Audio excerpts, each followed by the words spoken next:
Ini bus baru Jasa Rahayu Gempung.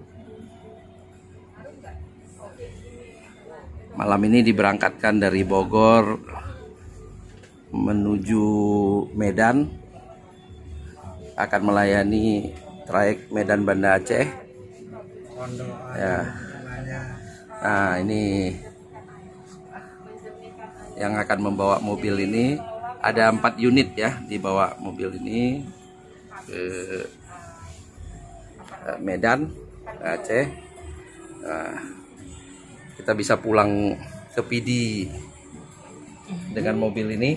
Wah, saya kira itu Bapak sering kenal. iya. Ini karoseri baru, mengikuti PSBB ya, jaga jarak sehingga ada